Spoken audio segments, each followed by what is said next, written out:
Salut à tous. Je ne demande pas si vous allez bien. Parce que moi, je ne vais pas bien du tout. Hmm. Oh, il fallait que ça m'arrive à moi. Les choses qu'on entend souvent à la télé, ou comme disent certaines personnes dans les quartiers, les choses que tu entends à la télé et que tu vois à la radio. Ça n'a pas de sens, mais il faut avoir la vision, comme on dit les temps-ci. Euh, Quand vous avez vu le titre, vous savez à peu près de quoi on va parler dans la vidéo. Effectivement, je me suis fait arnaquer. Oui, bravo à moi. Bravo. Donc, votre conseiller préféré devait donc se déplacer pour aller voir de la famille. Je vous raconte donc maintenant. Me voici qui part en agence, j'achète mon ticket, je me déplace, j'arrive bien. Je vois mes proches, ça se passe bien. Quand je dois rentrer la veille, je me dis, bon, je vais réserver ma place parce que voilà, il faut quand même que je quitte assez tôt pour arriver à temps pour un travail que je dois faire. J'appelle donc, je passe sur Google, je tape le nom de l'agence, j'appelle l'agence, je dis, bon, comme je le fais d'habitude, j'appelle, quels sont les horaires de vos bus pour demain matin? On me donne les horaires du bus pour demain matin. Je dis, ok, j'aimerais donc réserver un ticket pour demain. D'accord, le monsieur m'envoie un lien afin que je puisse régler, un lien avec le nom de la structure pour que je puisse régler et tout. Voilà, donc je commence les démarches, j'enregistre mon nom, j'enregistre le montant du ticket en question et au moment de valider, il fallait, lorsque vous voulez souvent payer, il y a un message générique qui apparaît et vous faites entrer votre code pour les gens qui utilisent Orange ou MTN. Voilà, donc je fais entrer mon code et lorsque je fais entrer mon code, c'est là donc que la chose arrive. Mon compte est vidé. Je suis d'abord très étonnée parce que bon, le montant du ticket n'atteignait pas cette somme-là. Je vérifie quand même le montant et je dis non, c'était pas possible que ça atteigne cette somme-là. Ok, j'ai bien cliqué sur une place, donc c'est pas possible que ça ait coupé autant. Là, je me dis, ok, va en agence. L'agence, c'est vrai que c'est un peu éloigné d'endroit où je suis, mais je me dis, va en agence. Ils vont te rembourser quand même le surplus qui est énorme et tu vas pouvoir avoir ton ticket. Je pars en agence donc et je présente la situation. Je dis, bon, je n'ai pas réussi à avoir mon ticket alors que j'ai réservé et tout. Qu'est-ce qui se passe? Est-ce que votre site n'a pas pris plus qu'il en fallait? Est-ce que vous pouvez me rembourser le surplus et me donner le ticket pour demain? Je présente d'abord ça à la guichetière. Elle me dit non, madame, c'est une arnaque, vous êtes fait arnaquer, on ne paye pas en ligne ici. Je dis, hey. Je lui ai dit que mais le numéro là est sur votre site quand même, on est d'accord. Elle dit non, mais c'est pas le numéro que nous avons mis, il y a des pirates et tout. Je lui ai dit, mais comment étais-je censé savoir qu'il y avait des pirates sur votre site? Elle me dit, ce n'est pas moi qui gère ça, allez à la dame des réservations. Je me lève donc je pars voir la dame des réservations, je lui explique la situation. J'étais encore calme quand même à ce moment-là, parce que je ne comprenais pas ce qu'on est en train de me raconter. Je pars voir la dame des réservations, je lui dis, ok madame, voici la situation. Euh, Qu'est-ce qu'on peut faire dans ce genre de cas? Comment ça se passe et tout? Elle explique, elle essaie de me comprendre, et à un moment, elle me dit, non, c'est une arnaque.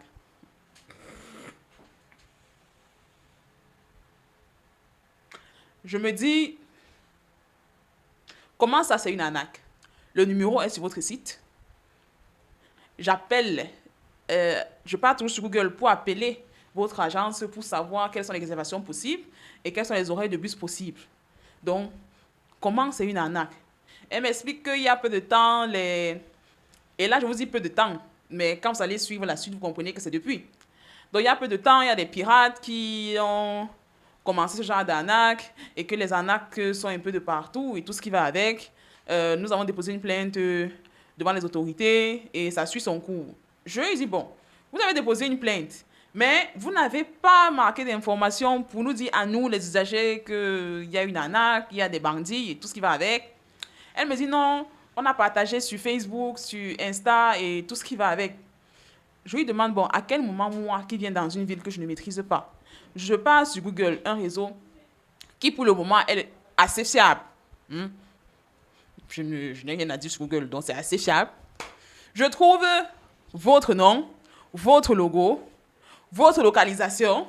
J'appelle le numéro depuis à peu près 4 ans pour savoir. Et cette fois-ci, quand j'appelle, vous me dites que c'est une arnaque, que je devais aller sur Facebook d'abord, vérifier l'information. À quel moment? Elle me dit non, désolé, vous êtes fait arnaquer. C'est arrivé à plusieurs. Il y a une qui a perdu. Il y a des gens qui ont perdu de très grosses sommes. De très grosses sommes, vraiment. Vraiment. Je ne suis pas sûre que si c'était moi la victime des grosses sommes là, j'allais sortir de là comme ça. Donc, ils perdent de ces grosses sommes, qui ont perdu de ces grosses sommes et tout. Mais nous ne sommes pas responsables. Je lui ai dit, attendez. Attendez. Vous savez, votre conseiller juridique préféré, oui, a quand même une bassard qui est un peu fréquentée. Vous savez que les bassards marchent toujours avec le timbre. Bon, pour les Camerounais qui regardent la vidéo, vous comprenez l'expression. Pour les non-Camerounais qui vont regarder la vidéo, lorsqu'on dit les bassards, en fait, c'est une tribu du Cameroun et ils sont connus pour aimer les problèmes, mais ce n'est pas réellement ça. On n'aime pas vraiment les problèmes. Mais c'est chacun sa vision des choses par rapport à ça. Donc, une bassard qui est un peu fréquentée, là, je regarde vers la dame, je lui dis, non, mais attendez, voilà la loi, voici. Mais comment est-ce que vous pouvez nous dire que vous n'êtes pas responsable? Lorsque nous entrons sur Google, on tape votre nom, à quel moment il y a un élément qui nous fait savoir qu'il y a des arnaqueurs sur votre site? Il y a des personnes qui mettent un faux numéro pour avoir notre argent. Elle dit non, c'est sur Facebook. Quand je commence un peu à trop parler concernant la loi et tout ce qui va avec, elle suit la logique des choses. Et à un moment, elle me dit d'arrêter, parce qu'il y avait des clients qui approchaient. Elle me dit d'arrêter. Je lui ai dit, OK. Elle veut donc m'envoyer au service informatique. Elle dit, madame, allez vers le service informatique. D'accord. Je me dis au service informatique, sauf qu'à un moment, je me perds dans l'agence. Je rencontre donc des gens qui ont le haut de l'agence. Je leur demande, OK, on m'a envoyé au service informatique. Madame, qu'est-ce que vous voulez au service informatique? Je raconte l'histoire. Et je pense que dans toute mon histoire, dans tout ce que j'ai pu vivre, c'est la partie qui m'a le plus énervée. Je raconte aux 3 agents de l'agence qui sont là. Madame, vous ne savez pas que la cybercriminalité est mondiale. Vous ne savez pas que lorsque il faut régler en ligne, vous devez aller vérifier les paramètres sur Facebook et tout ce qui va avec. Madame, vous avez été paresseuse en voulant réserver en ligne. Et la dame qui me dit ça est un peu âgée. Je me dis, attends, mon agent qui travaille, je suis assez loin de l'agent, je veux réserver pour ne pas perdre en temps pour venir ici. Et vous me dites, vous, que moi, j'ai été paresseuse. J'ai commencé à m'échauffer. J'ai réellement commencé à m'échauffer. Je lui ai dit, madame, vous ne savez pas ce que je suis en train de faire depuis, avant d'arriver ici là. Et je suis sortie de la maison vraiment très vite, avec j'étais tellement mal fagotée parce que je ne comprenais pas ce qui se passait et ce qui avait été vidé de mon compte. Je lui ai dit, madame, vous ne savez pas ce que je faisais pour arriver ici dans cet état. Donc, quand vous me dites que j'ai été paresseuse, à quel moment j'ai été paresseuse? Et j'ai un problème avec cette histoire.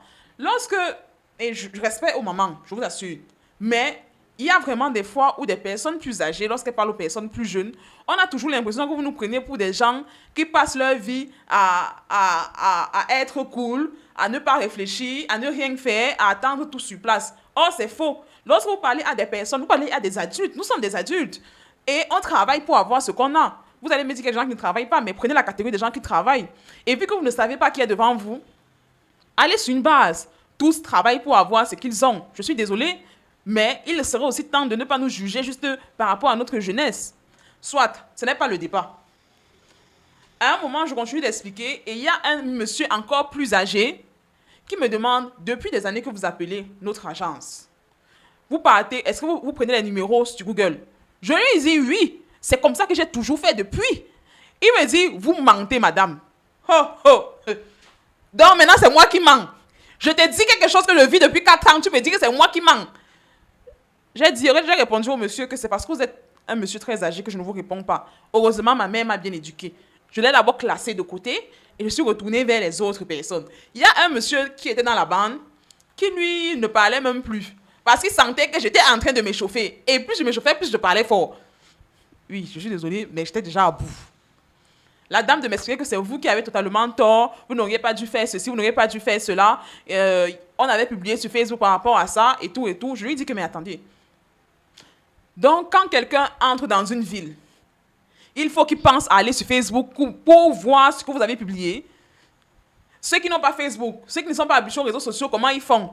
Elle dit, mais madame, Si vous avez Google, vous n'avez pas Facebook, vous n'avez pas le temps de partir sur Facebook. Je lui ai dit, mais madame, attendez. C'est pas parce que je suis sur Google que ça signifie que je dois aller sur Facebook. Entre Facebook et Google, est-ce que c'est la même chose? Google, c'est pour faire des recherches, pour faire des recherches de n'importe quoi. Facebook, c'est un réseau social, limite de divertissement. Elle me dit, mais vous auriez dû, et tout, ce n'est pas de notre faute, ce sont eux. Je leur explique que non, mais attendez. Votre conseiller préféré, j'ai quand même... Hein? Je prends la loi du consommateur. Je prends le code civil. Je leur explique pas à pas. Parce que j'ai compris ce qu'ils ont dit. Je leur ai dit, ok, j'ai compris ce que vous avez dit. Maintenant, je vous explique ce qui est. Dans mon cas, j'ai perdu de l'argent. J'ai perdu vraiment de l'argent. Vous avez un site qui apparaît sur Google. Il n'y a aucun élément autour qui permet à un client de savoir qu'il y a des arnaqueurs sur ce site. Par rapport à ça, vous me causez un préjudice très grave parce que vous n'avez pas pris les garde-fous qu'il fallait. Les garde-fous, excusez-moi, qu'il fallait. Maintenant, que suis-je censé faire? Elle me dit non, vous n'avez pas raison. Je lui dis ok. Est-ce que vous avez un service juridique? Elle me dit oui, on a un service juridique. Elle me présente 2 personnes au loin, là, comme ça. Le monsieur en veste, là. Je dis d'accord, il faut que je rencontre votre service juridique parce que quand je vais parler avec quelqu'un qui sait que ce que je dis est vrai, il va plus me prendre au sérieux. Parce que là, j'ai l'impression que vous pensez que comme sont les arnaqueurs, ça signifie que vous n'êtes responsable en rien. Il y a des garde-fous à votre niveau à prendre. Et les garde-fous là doivent être pris partout. Elle me dit non, n'allez pas chez le monsieur, allez plutôt voir le chef d'agence. D'accord. Je monte voir le chef d'agence. J'entre dans son bureau, bonsoir monsieur, bonsoir, j'explique la situation. Je lui fais comprendre que dans votre cas, vous avez tort par rapport à la situation. Tout le monde va parler sur Facebook ou sur Insta pour regarder ce que vous avez publié. Tout le monde n'a pas cette habitude-là. Je prends l'exemple de mes grands-parents ou de mes grands-oncles. Qu'est-ce qu'ils iront faire sur Facebook? Lorsque un aîné même, vraiment quand je dis un aîné, c'est quelqu'un de bien plus âgé, réellement bien plus, vous demande des conseils par rapport à une situation, vous lui dites, vous pouvez lui facilement lui dire, va sur Google, tu tapes la recherche, ça va ressortir. Ou alors en termes de localisation, ça va ressortir. Tu pourras donc te rendre à cet endroit tranquillement sans te perdre. Donc sur un élément, un moteur de recherche, sauf si je me trompe sur le nom de Google, sur un moteur de recherche comme Google, qui est assez fiable, on envoie nos familles dessus. Vous pensez qu'on va les envoyer d'abord sur Facebook ou non, on va vérifier sur Facebook avant de revenir sur Google? Non, ce n'est pas le cas. Il me dit, mais madame, c'est même passé à la télé. Je lui ai dit que en près de 5 années que j'utilise cette agence, ni moi, ni ma famille n'avons entendu parler d'une arnaque dans votre agence. Jamais. Jamais. Vous avez les guichetières chez qui on achète les tickets. Pourquoi elles ne disent pas aux gens que vous payez les tickets ici, vous ne payez pas en ligne, vous ne payez pas? Pourquoi elles ne le disent pas? Vous avez des bus dans lesquels on nous passe des films qui n'ont pas de sens. Parce que quand j'ai pris le bus là, la matinée là, c'était un film chinois sous-titré en albanais. Comment on peut prendre un film chinois sous-titré en albanais? Je ne comprends ni le chinois ni l'albanais. C'est-à-dire que vraiment, je suis dépassée. Donc expliquez-moi. On fonctionnait avec les images. J'ai compris le film là seulement grâce aux images. Un film de monstres qui vient dans une ville, qui commence... Je leur ai dit, mais attendez, passez ça dans vos bus. Que nous saurons que voilà, il y a les arnaqueurs, ne payez pas en ligne. Et même jusque-là, je leur ai dit que je vous signale que vous avez un paiement en ligne. Comment nous sommes censés savoir que le paiement, ce n'est pas le paiement là? Et dit, non, on a une application. À quel moment vous avez dit que vous avez une application? Vous ne communiquez pas par rapport à ça. Les gens qui ne sont pas sur la télé, les gens qui ne sont pas sur les réseaux sociaux. Donc, nous on meurt. Dites-moi aussi, est-ce que nous on meurt? On discute, on discute, on discute. Je lui présente des faits bien évidents. Je lui présente la loi bien évidemment. À lui de me dire que, bon, même si on part devant le juge, nous allons prouver notre bonne foi et nous n'allons pas payer les indemnités en question. Je lui ai dit que papa, si on vous condamne à 1 million, vous allez au moins payer 500 000, j'espère que vous le savez. Il dit non, non, non, on ne va rien payer. Je dis, vous n'allez rien payer comment? Vous allez seulement choquer le juge. Il dit, bien sûr. Nous connaissons le pays. J'ai dit, d'accord. Ça dit que j'étais à la limite de penser que c'est l'agence elle-même qui organise ce raquetage. J'étais à la limite de penser ça. Mais j'ai fermé ma bouche. Je lui demande, est-ce que vous avez contacté Google? Il me dit, il appelle le chargé du service informatique. Il arrive. Je lui dis, est-ce que vous avez contacté Google pour dire qu'en effet, vous êtes authentifié sur la plateforme, mais qu'il y a des gens qui passent le temps à utiliser vos informations pour arnaquer les gens? La réponse, même pas la réponse, mais la réaction du type quand il dit qu'on contacte Google, cette réaction m'a surprise. Parce qu'il a eu un regard. Ah bon? On contacte Google? J'étais en mode, mais c'est le directeur du service informatique qui est en train de me parler. Comment est-ce qu'il ne sait pas qu'on contacte Google? Je suis d'accord. Et dans la discussion, je lui ai aussi dit que, est-ce que vous savez qu'on contacte YouTube? Qu'on a des problèmes avec YouTube. C'était la même réaction, en fait. C'était vraiment la même réaction. C'est comme ça que j'ai parlé. Parler. Ils n'ont rien remboursé. Et c'est la partie qui m'a quand même beaucoup énervé. Pourquoi? Il faut savoir que lorsque, par exemple, quelqu'un usurpe votre identité, et je prends un autre exemple pour faire un parallèle. Lorsque quelqu'un usurpe votre identité devant une banque, il souscrit à un prêt à cette banque. Quand le moment du paiement de ce prêt, du remboursement de ce prêt arrive, sachez que la banque va se retourner vers vous qui avez la vraie identité. Et la banque va se retourner vers vous au point où, tant que vous n'aurez pas remboursé, la banque ne va pas vous laisser. Et tant que vous n'aurez pas des preuves réelles du fait que vous avez été, qu'on a usurpé votre identité, la banque ne va pas vous lâcher. Et je vous prends pour exemple, même pas pour exemple, mais il y a beaucoup d'histoires dans ce sens. Tapez sur le net, faites des recherches par rapport à ça. Vous verrez qu'il y a des personnes qui se font ruiner à cause d'une usurpation. Il y a encore quelques mois, des jeunes étudiants qui racontaient face caméra le fait qu'il y ait des personnes qui aient usurpé leur identité et se retrouvent avec des prêts étudiants qu'elles n'avaient pas contractés. Et elles sont obligées de travailler dur pour pouvoir rembourser, sinon la banque va commencer à saisir leurs biens. La banque ne prend même pas en compte le fait que vous avez eu une usurpation d'identité. Non, parce qu'il n'y a pas de preuve par rapport à ça et il faut que l'argent de la banque soit remboursé. Et pendant la discussion, je leur ai fait ce parallèle. Je leur ai dit que rien ne nous prouve actuellement que ce n'est pas vous qui avez organisé cette arnaque. Rien ne nous prouve que vous n'êtes pas derrière toute cette manigance-là. Et dans votre cas, vous n'avez pas mentionné un élément à côté du site ou un élément sur Google qui nous permet de savoir qu'il y a des arnaqueurs. Donc, si moi j'ai été arnaqué ce matin, ça signifie qu'avant moi, au moins 20 personnes se sont faites arnaquer. Et ce n'est pas normal du tout parce qu'on n'a pas tous le temps d'aller sur Facebook et regarder vos publications. On n'a pas que ça à faire. On ne va pas aller sur un réseau social pour d'un divertissement pour regarder. On n'a pas que ça à faire. Je leur explique que dans votre cas, sachez qu'un recours collectif est possible contre vous. Et je parle même de collectif parce que le recours collectif aura plus de pertinence. Un recours collectif est possible contre vous. Et que vous vous exposez réellement à de vrais dommages et intérêts si vous ne prenez pas en considération certains éléments afin de prévenir votre clientèle sur ce genre d'agissement. Ils me disent que non, même dans l'agence, on a affiché partout et tout et tout. La discussion est terminée. Hein. Ils n'ont toujours pas remboursé, je descends. On me dit non, voici l'affiche où on montre qu'il y a les arnaqueurs et tout ça. C'est-à-dire, je ne comprends pas. On est dans une agence où les gens sont assez pressés de partir, de venir de partir et tout. L'affiche est placée à un endroit non stratégique, non pertinent. Quelqu'un vient acheter, les endroits pertinents où mettre ça, il y a d'abord là quand tu viens acheter les tickets. On plaque ça là, même en haut de la guichetière. Tu n'auras pas d'autre choix, tu vas lire. Tu vas lire que voilà les arnaqueurs ne payent pas en ligne. On place ça aux toilettes, à la porte, vous voyez quand vous entrez aux toilettes, il y a la porte. On lit toujours ce qui est sur la porte des toilettes. Les choses là que Léo, je t'aime. On lit. On lit ça. Et quand c'est sur la porte, ça ne peut pas, quelqu'un ne peut pas rater. Sur les sièges, dans le bus.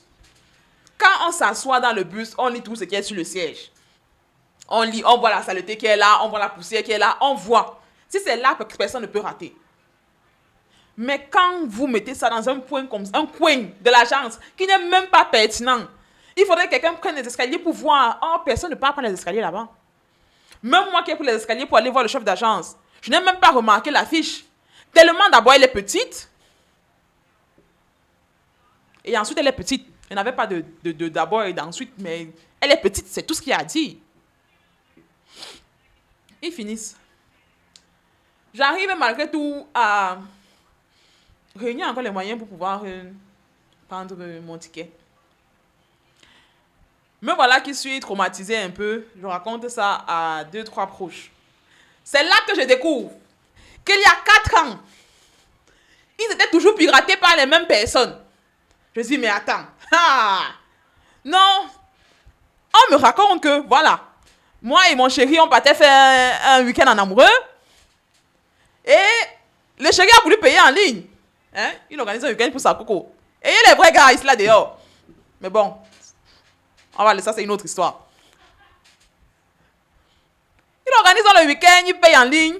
Quand il paye en ligne comme moi, ça vide tout le compte. Oh, oh, oh. C'est là que la vraie sorcellerie commence. Ça vide tout le compte. Donc, lui aussi, il s'est fait arnaquer comme ça dans rien. Et là, ça fait 4 ans. Vous imaginez, il y a 4 ans, les réseaux étaient moins populaires qu'aujourd'hui. Donc, les gens n'auraient même pas eu l'idée d'aller encore sur Facebook et regarder qu'il y a arnaque, qu'il n'y a pas arnaque. À son niveau, et le couple, ils n'ont pas lancé une procédure, ils n'ont pas demandé un remboursement et tout. Ils ont seulement parlé de malchance et ils ont laissé ça derrière eux. Je vous disais donc que c'est très grave en fait. Parce que si depuis 4 ans, s'il y a 4 ans déjà, une amie et son copain se sont fait arnaquer dans ce sens, vous imaginez depuis 4 ans le nombre de victimes qu'il y a pu avoir. Ce n'est pas normal. Et à un moment, je pense qu'il faudrait que toutes les victimes se réunissent pour demander des comptes à ces entreprises, à ces agences-là. Qu'on rentre dans nos fonds. Vous n'allez pas passer, donc sur 4 ans, vous n'avez pas pu endiguer le problème. Sur 4 ans, les gens se font avoir, les gens se font prendre leur argent, la sueur de leur front. Et on sait comment avoir l'argent est difficile. Difficile. Vous ne dépensez même pas l'argent dans ce que vous aimez. C'est quelqu'un qui vient vous prendre ça comme ça. Ce n'est pas normal. Et je demande réellement aux entreprises et aux agences de faire attention à ce genre de situation. J'espère au fond de moi qu'il y aura des personnes qui vont prendre cette vidéo, se réunir. Si vous vous réunissez, il faut m'appeler. Parce que moi-même là, je suis victime et je veux mon argent. Qui vont se réunir pour pouvoir avoir leur argent. Parce que nous, on ne peut pas perdre. Et vous qui ne faites pas ce qu'il faut entièrement pour nous prévenir de ce danger, vous êtes tranquille de votre côté. Vous ne perdez ni en réputation, ni en clientèle, ni en argent. Ce n'est pas normal. Ce n'est pas normal. Quoi qu'il en soit, c'était tout pour cette vidéo. Vous avez remarqué qu'il n'y aura certainement pas de montage. Qu'il n'y a certainement pas de montage. Parce que c'est une situation qui m'a révoltée au plus haut point. Vraiment. Donc, très bonne soirée. Et on se dit à la prochaine pour une vidéo sérieuse sur le droit, sur le juridique. J'espère que vous avez appris quelque chose. J'espère que vous n'allez pas vous faire avoir. Ne payez rien en ligne, je vous en supplie. Dans les agences. Sinon, on va encore vous dire que c'est les numéros, machin. Donc, peace.